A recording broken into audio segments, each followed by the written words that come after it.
संयुक्त किसान मोर्चे के संगठनों द्वारा आज नूंह के होडल चौक से गांधी पार्क तक लखीमपुर खीरी में शहीद हुए किसानों को श्रद्धांजलि दी तथा शहीद किसानों को न्याय दिलाने के लिए कैंडल मार्च निकाला। कैंडल मार्च में किसान संगठनों के अलावा मेवात से जुड़े कई संगठनों के लोग इस कैंडल मार्च में शामिल हुए।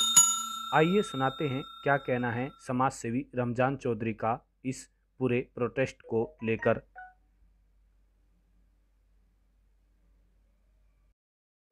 देखिए, लखीमपुर खीरी में जो हुआ सारे देश ने देखा, उसकी वीडियो सारे देश ने देखी। इस तरह तो जलियांवाला बाग वाली घटना जो हुई थी कभी अंग्रेजों के टाइम में, उस घटना को भी इसने पीछे छोड़ दिया।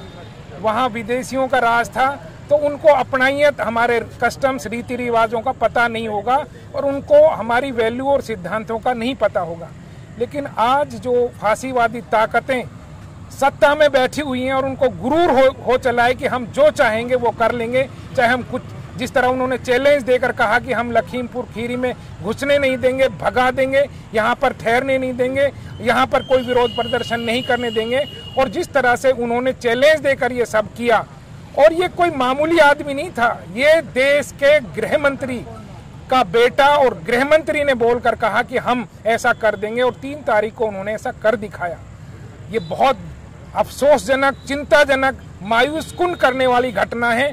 लेकिन किसान जो इस देश की आवाज है, संविधान बचाने की लड़ाई में सबसे महत्वपूर्ण भूमिका निभा रहा है, किसान किसी भी तरह से मायूस नहीं होगा और उसने आगे बढ़कर देश को बचाने और आज़ादी के इस लड़ाई को, संविधान को बचाने की लड़ाई को आगे बढ़ाने का जो प्रण लिया है, उसकी कड़ी में आज संयुक्त किसान मोर्चा ने यह ऐलान किया था कि हम अपने शहीदों को, जो 650 शहीद पहले हो चुके हैं आंदोलन के चलते हुए, और 5 शहीद जो 3 तारीख को हुए थे, जिनको कुचल डाला था अपनी जीप से एक मंत्री के बेटे ने, उनकी शहादत को याद करने के लिए हमने उनको श्रद्धांजलि दी है। मेवात के तमाम संयुक्त किसान मोर्चा के साथी यहाँ मौजूद हैं। हम सरकार को ये अल्टीमेटम देना चाहते हैं कि किसानों को कमजोर ना समझें। इस तानाशाही को, इस मुल्क की मिट्टी में आज भी वो खून शामिल है जिन्होंने अंग्रेजों को, मुगलों को यहाँ से लताड़ दिया था। आज हम फिर से ये आह्वान करते हैं, चैलेंज देते हैं नरेंद्र मोदी की सरकार को, और जो यूपी में बैठे योगी सरकार और जो भी सत्ता में काबिज हैं इस वक्त, जो अपनी ताकत के गुरूर पर सबको धत्ता बता रहे हैं, उनको चैलेंज देना चाहते हैं कि इस मिट्टी में तानाशाही नहीं चलेगी। ये लोकतांत्रिक मूल्यों का देश है। हम संघर्ष करेंगे और इस सरकार के तख्ते को पलट देंगे अगर ये बाज नहीं आएंगे, तो हम ये कहना चाहते हैं। भारतीय किसान यूनियन के नेता आजाद की अध्यक्षता में नूंह के होडल चौक से गांधी पार्क तक शहीद किसानों को न्याय दिलाने के लिए जिले के सैकड़ों लोग हाथों में मोमबत्ती लेकर गांधी पार्क पहुंचे तथा शहीद किसानों को सच्ची श्रद्धांजलि दी। किसान नेता आजाद ने कहा कि पिछले 10 माह से अधिक समय हो गया है, किसान दिल्ली के बॉर्डर पर बैठे हुए हैं। सरकार किसान की बात सुनने के बिल्कुल भी तैयार नहीं है। जब तक सरकार किसानों की बात नहीं मान लेती, किसान पीछे हटने वाले नहीं हैं। आइए सुनाते हैं क्या कहा किसान नेता आजाद ने लखीमपुर खीरी के मामले को लेकर।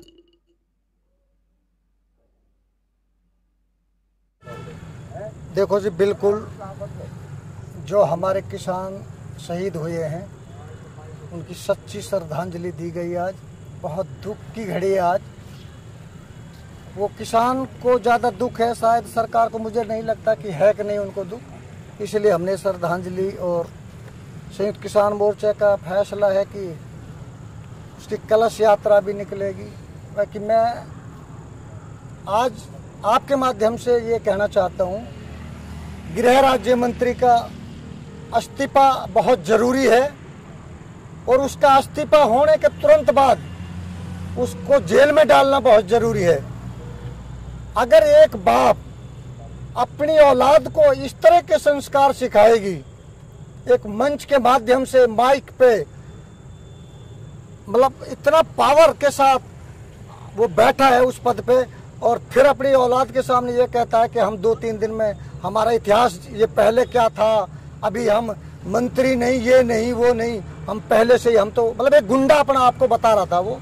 तो उस औलाद की ताकत तो बढ़नी ही बढ़नी है। इस तरह उसका उस पद पर रहने का कोई अधिकार नहीं, उसको तुरंत इस्तीफा देना चाहिए। अगर उसने इस्तीफा नहीं दिया तो ये आंदोलन बहुत बड़ा आंदोलन बनेगा। जब तक किसान चुप नहीं बैठेगा, जब तक उसका इस्तीफा नहीं हो जाता गृह मंत्री का, उसको जेल में नहीं डाला जाएगा। अभी ये श्रद्धांजलि, अभी हम दुख के माहौल में हैं और 26 तारीख को लखनऊ में बहुत बड़ी एक पंचायत होने वाली है। उस पंचायत में पता चल जाएगी इस देश की सरकार को कितना बड़ा फैसला होने वाला है। और 18 तारीख को जो रेल रोको आंदोलन में, आपके माध्यम से मेवातवासियों को यह भी कहना चाहता हूं कि अगर हमारे यहाँ रेल नहीं है तो हमें पलवल चलना पड़े या बावल चलना पड़े, हम वहाँ जाएंगे। अगर यहाँ कोई और आदेश आता है संयुक्त किसान मोर्चे का तो हम यहाँ वो भूमिका निभाएंगे। धन्यवाद। जिले के कई सामाजिक संगठनों से जुड़े हुए सीनियर अधिवक्ता खलील अहमद रुपड़िया ने लखीमपुर खीरी प्रकरण को लेकर कहा कि कानून व्यवस्था को केंद्रीय राज्य मंत्री व उनके बेटे ने किसानों के ऊपर अत्याचार कर गाड़ी चढ़ाकर यह दर्शा दिया है कि देश में कानून व्यवस्था नहीं है। आइए सुनाते हैं क्या कहा है सीनियर अधिवक्ता खलील अहमद रुपड़िया ने।